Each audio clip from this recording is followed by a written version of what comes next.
I'm going to talk to you about integrating direct quotes into your research writing.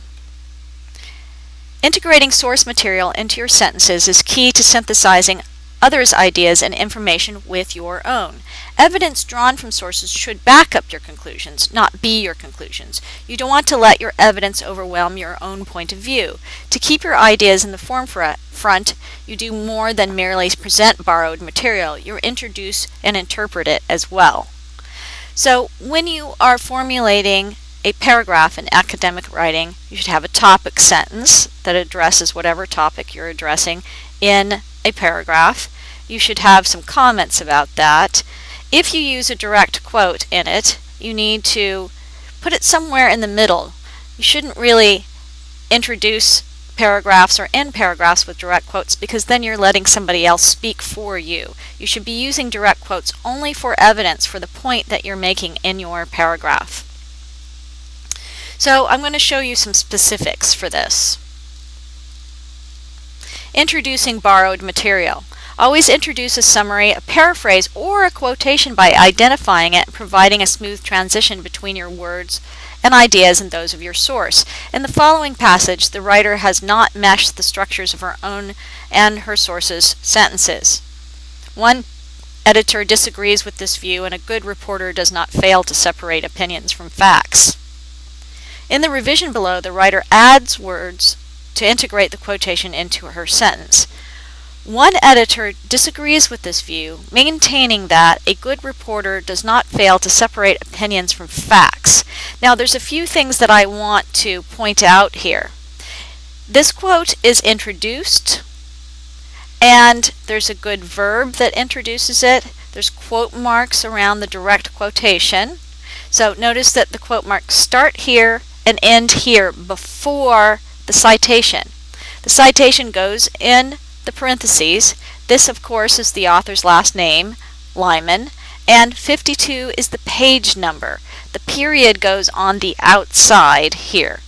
So it's similar in APA, but definitely the structure is the same in APA. There's just one or two minor differences, but the citation is not part of the quote, so the quote ends here, and the quote marks don't go on the outside. Notice that there's no comma here, and there's no P or PG or page in MLA. It's just a space. So that's really important to get right at this point. It's important that you follow the documentation style that you're meant to be using at the time. It actually is kind of rude not to follow the guidelines for the particular documentation style that you're meant to be using. It's like tramping through somebody's house in muddy boots. So if you're asked to use MLA, Modern Language Association documentation style, then use it to your best ability. If you're asked to use APA style, which is the American Psychological Association style, then use it. There are also other documentation styles that you'll run across. It varies by the academic field. Lots of major academic fields have their own documentation styles, and it is important that you follow whichever one you're going to be asked to use.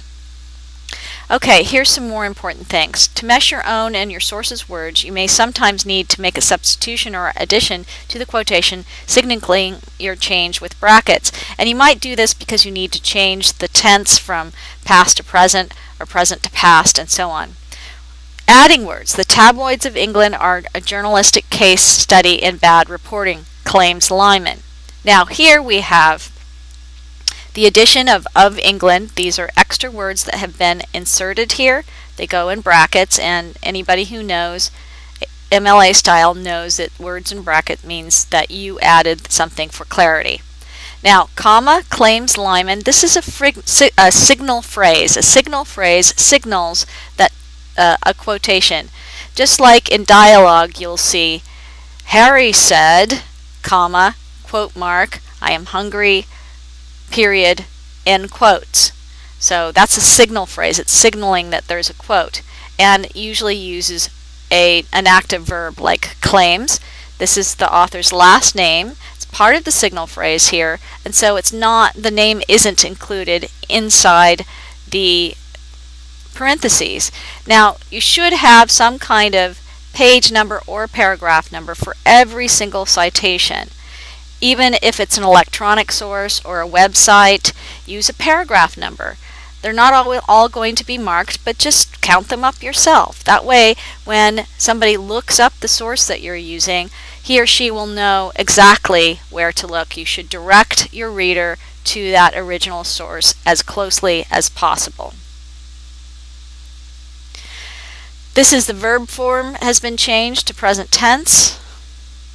Capitals have been added, but you know what I normally do is, instead of going to this trouble, I would just maybe put in my own two and then start the quote marks here so that you don't gum up the works too much. And here the name is again in the parentheses because it's not part of the signal phrase here. It's just saying where the source came from.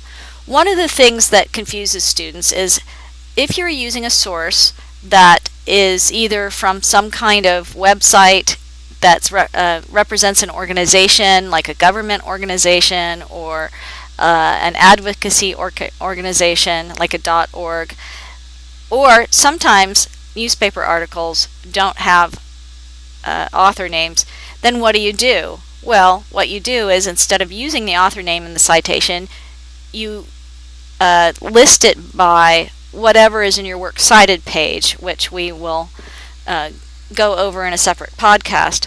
But whatever it's listed by on the works cited page is what you put here. Sometimes it'll be an organization, and sometimes it will be the name of the article because that's the way that you are inserting it, and that's what will go in the citation here. Okay, some other things that I wanted to point out is signal phrases. The words "one editor grants and he insists" in the preceding revised passage are signal phrases. They tell readers who the source is and what to expect in the quotations that follow. Signal phrases usually contain the source author's name or a substitute for it, such as "one editor" and "he," and 2, a verb that indicates the source author's attitude or approach to what he or she says. Some verbs for signal phrases appear below. Now, a lot of students get bogged down in about verbs in the signal phrases. They just use shows, this shows, or the author said. But look at all of these wonderful verbs that you can use for signal phrases: comments, describes, explains, illustrates, assesses, concludes, considers, claims, agrees, complains, condemns, etc. There's so many wonderful ones that you can use here. Now, I'm going to actually go back over here because I don't want you to get confused about something. Sometimes students just automatically leave in a comma here, but it's not an automatic thing. This comma is announcing a signal phrase. The signal phrase could also come before. Lyman claims, comma. But you wouldn't automatically leave it in there. So it's only because the signal phrase is at the end. If it were at the beginning, then this would just be nothing and the period out there. So don't get confused by that. Here are some more examples. Lyman insists that. Now, using the word "that" here means that it's not a signal phrase exactly. If you look here, it says, however, Lyman insists a good reporter does not fail to separate opinions from facts. The signal phrase is in the middle and is set off by commas on either side. That's our comma rule, non-essential element here. It could be taken out and not change the meaning. If this wasn't here and it said, Lyman insists, this is the signal phrase, and the comma goes there because it's standing in for the word "that." So when you're thinking about signal phrases, always think of the word "that" in your head. Lyman insists that. Sentence structure is interesting here because this is the subject and verb.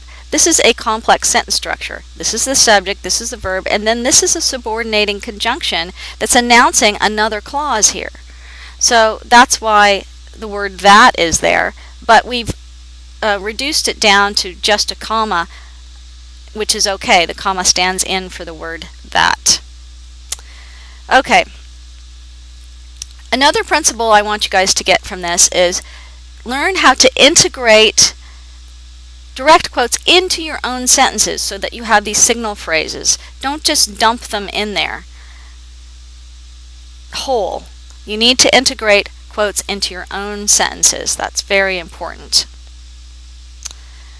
Let's see, what else do I want to say about this? Oh yeah, discipline styles for integrating sources. In English and other humanities, we use MLA style. History and other humanities also might use it, but in English, when you're talking about literature and that kind of thing, like Kate Chopin builds irony into every turn of the story of an hour, this is present tense here. She loves, she anticipates. But that's really only when you're analyzing literature. The kind of papers that you guys are probably writing has something to do with sociology or current events or some kind of social science or health science, that kind of thing. Those papers tend to be in past tense. So writing all the way through in present tense is not easy. It's quite difficult, so I just recommend that you write in past tense and don't worry about it too much. Let's see, what else? Also, sentence structures are really important. This says Harold Lyman grants that.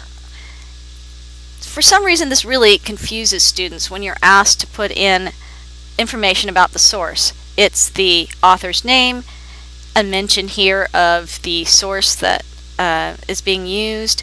But notice here, this is a separate element in his book, The Conscience of the Journalist. This is a prepositional phrase. It could go in the beginning. In his book, The Conscience of a Journalist, Harold Lyman grants that. Don't let this confuse you. Make sure that you have, this is the subject, this is the verb. This is just an extra thing, and make sure that your sentence structure is right when you're integrating quotes. But notice here is the page number at the end. You can use paragraph numbers if you need to. And I've given you some separate instruction on how to format those. Okay, if you have any questions, always ask.